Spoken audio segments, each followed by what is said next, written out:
Deixa eu trazer o Lorival Santana para cá, porque a gente vai começar a atualizar agora em tempo real, em conexão com a CNN Internacional e as agências que nos apoiam aqui. Lorival, muito boa tarde.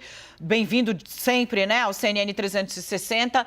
Nós abordamos esse assunto ontem e ele volta a ser notícia agora. A agência internacional que monitora a geração de energia nuclear em todo o mundo, diz que a comunicação com as usinas de Chernobyl e de Zaporizhzhia, que é a maior da Europa, ambas na Ucrânia, não foi restabelecida e que há um problema ainda com o abastecimento de energia. Trazendo para vocês, então, os alertas, as duas usinas que estão sob comando dos russos na Ucrânia, a Zaporizhzhia, que é a maior da Europa, e Chernobyl. A Zaporizhzhia foi tomada nesta noite, na noite de 4 de março, quando houve conflito ali nas imediações. Elas estão sem comunicação com a agência que monitora a atividade atômica. Por enquanto, houve a informação de que em Chernobyl não há impacto crítico para a segurança da usina, mas, né, a grande questão é que a gente teve ontem notícias de dano num dos transformadores da usina de Zaporizhzhia e estava havendo ali um conserto emergencial. O que se diz aqui, Lorival, muitos comentários fortes ali por parte do ministro de Energia da Ucrânia, atacando a Rússia, dizendo que pode haver um ato de terrorismo nuclear. E aí ele abre aspas: terrorismo nuclear não ocorre apenas quando as usinas nucleares estão sendo atacadas. Ocorre quando a equipe está sob grande pressão e um único erro pode ter grandes repercussões. Lembrando, né, os trabalhadores que estavam em Chernobyl e em Zaporizhzhia não puderam sair. Eles seguem trabalhando lá, segundo o governo ucraniano, sob mira de arma. São três níveis de ameaças, né? 3 tipos de riscos. Esse que você acabou de falar, que é o estado mental e físico dos funcionários das duas usinas, né? A usina que está ativa ainda e a antiga usina de Chernobyl. Esses funcionários, eles têm turnos de 8 horas e desde que elas foram tomadas, esses turnos não estão sendo respeitados, os funcionários não estão sendo substituídos e isso pode levar a uma falha, a um erro humano que pode ser fatal. Um segundo problema é essa falta de dados, né, de transmissão de dados, que no caso de Chernobyl começou anteontem, né, terça-feira, e no caso de Zaporizhzhia começou ontem.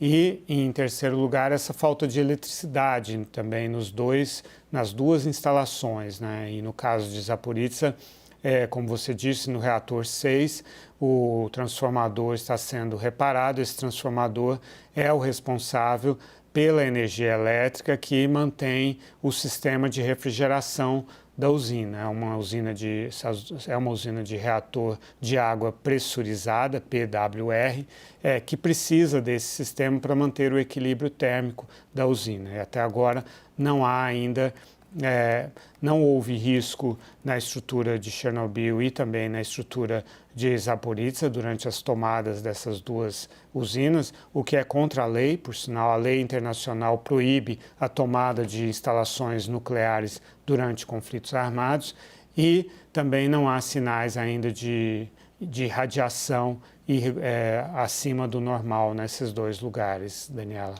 Lorival, ainda assim, a agência diz ali, está muito, muito preocupada, né? O chefe da agência que monitora a atividade nuclear no mundo, ele disse o seguinte: conversou com russos e ucranianos e ambos concordaram em trabalhar juntos para estabilizar a situação nas usinas de Chernobyl e em Zaporizhzhia. Ele diz ainda aqui que não foi iniciada uma investigação para entender por que as comunicações entre essa agência internacional e as usinas nucleares foi interrompida. E, inclusive, também ainda não há investigação sobre o equipamento de salvaguarda, né, de Chernobyl e de Zaporizhzhia. Em ambos os casos, não há notícias de que eles tenham voltado a operar normalmente. Então, ainda não se sabe os motivos da interrupção desse contato. Por que isso é tão grave, Lorival? Porque um escape de radiação de qualquer uma dessas instalações vai contaminar não só as pessoas que estão nessa região, mas pode, dependendo da dimensão desse vazamento, né, pode afetar boa parte da Europa. Esse é um ponto. E o outro é que essa disposição dos russos de ocupar e defender essas usinas com armas, né, pode sempre levar, existem outras usinas na Ucrânia, né, pode sempre levar a um acidente também, a uma explosão que também causaria grandes danos para o ambiente, para a saúde das pessoas, né. Radiação mata e causa câncer, entre outras coisas. Eu queria falar bem rapidamente sobre a questão das armas químicas e biológicas, Daniela. Sim, inclusive a gente estava falando agora com a Denise sobre o assunto. Ontem no Prime a gente estava acompanhando ao vivo a coletiva com o porta-voz do Pentágono, John Kirby, e ele disse que, justificando por que os Estados Unidos não aceitaram receber os 24 MiG-29 da Polônia para transferi-los para a Ucrânia, ele disse: a Rússia tem outras capacidades que pode usar na Ucrânia, falando do risco da escalada do conflito. E aí eu interpretei essas outras capacidades como sendo armas de destruição maciça químicas e biológicas. Por quê? Porque outras capacidades para empregar na Ucrânia, a nuclear seria algo desproporcional. A nuclear é reservada para enfrentar as potências nucleares, como Estados Unidos, Reino Unido e França. Então eu pensei justamente nisso e disse isso no ar. Mais tarde a CNN apurou com a Casa Branca que essa é exatamente a preocupação. Porque a Rússia vem falando que os Estados Unidos estariam ajudando a Ucrânia a desenvolver armas químicas e biológicas, né? E a Rússia sempre culpa o outro, né, pelo que pretende fazer. E a Rússia apoiou o regime sírio no uso de armas químicas contra a própria população a partir de 2013, quando os russos começaram a ter um papel muito importante ali na sustentação do regime sírio. Apoiaram ao longo de anos. A Rússia apoiou com suporte aéreo e terrestre esse regime sírio que estava usando armas químicas contra a própria população. Daí o receio de que os russos não hesitem em usar armas químicas que eles têm de sobra, né? As Forças Armadas russas são os grandes desenvolvedores de armas químicas e biológicas. O Novichok, aquele gás nervoso que foi usado contra o líder oposicionista Alexei Navalny, só as Forças Armadas russas é que têm, eles que desenvolveram.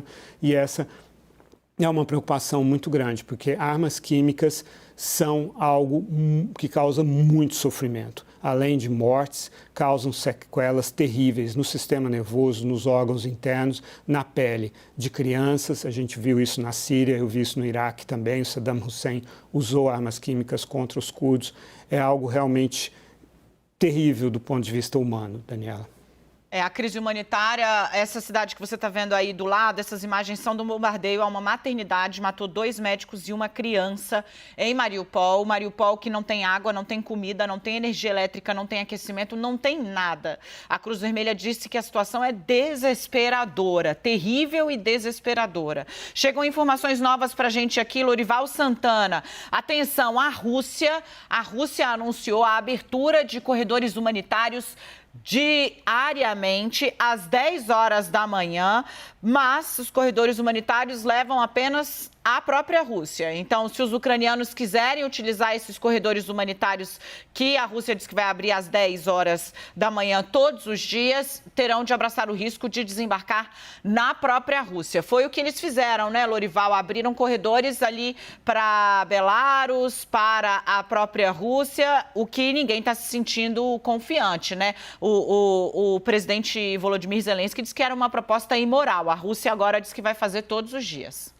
Os ucranianos têm a memória, né, de seus avós, bisavós, de terem sido enviados para campos de trabalho forçado na Rússia, né, no contexto da oposição da Ucrânia contra o domínio soviético. E os corredores não estão sendo respeitados pela Rússia. Ontem havia um acordo de trégua em Mariupol quando houve o bombardeio que atingiu aquela maternidade. Também hoje o corredor em Mariupol está sendo violado de novo e nós temos imagens de funcionários da prefeitura de Mariupol abrindo valas comuns. Segundo a prefeitura, já foram mortos 1.300 moradores de Mariupol, que é uma cidade média, um porto médio, né, pequeno, e 1.300 mortos, e aí tem que dar um jeito de enterrar, não dá para fazer os funerais diante da situação e as pessoas estão sendo enterradas em valas comuns. Em Mariupol, onde a gente está vendo aí agora, essa é a realidade. O prefeito anunciou hoje, né, que começou a enterrar os mortos em valas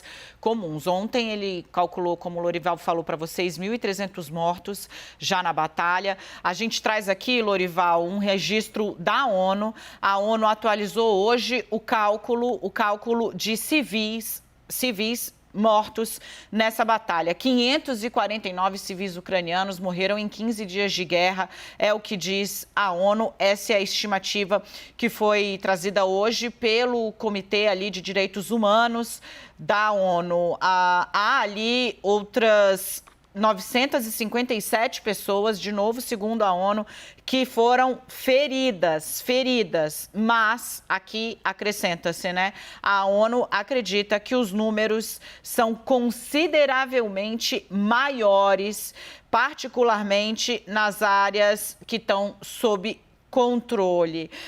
A ONU diz o seguinte, abre aspas, né? A recepção de informação sobre algumas localidades é intensamente hostil e tem sido cada vez mais atrasada.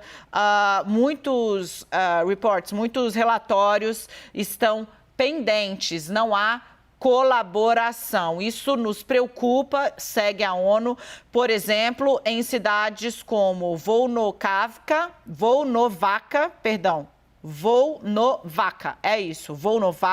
Mariupol, que a gente está falando bastante, e Izium, onde há alegações de centenas de civis mortos. Essas dúvidas, né, ainda não foram corroboradas e não estão incluídas nas estatísticas. Portanto, a ONU não está contando com os 1.300 mortos, por exemplo, que Mariupol diz ter tido. Exato. E com relação às valas comuns, a CNN americana já mostrou imagens de sendo cavadas as valas comuns e os corpos sendo colocados lá. E Odessa está sob ataque, o grande porto, o maior porto da Ucrânia. A CNN tem um repórter lá, o Nick Payton Walsh, que diz que houve 5 ataques aéreos, 5 bombardeios aéreos hoje, e há informações de que seria iminente um desembarque anfíbio das forças russas no assalto à cidade de Odessa. Odessa, como o Lorival destacou ontem, isso daria dominação russa ali para toda a saída por mar da Ucrânia.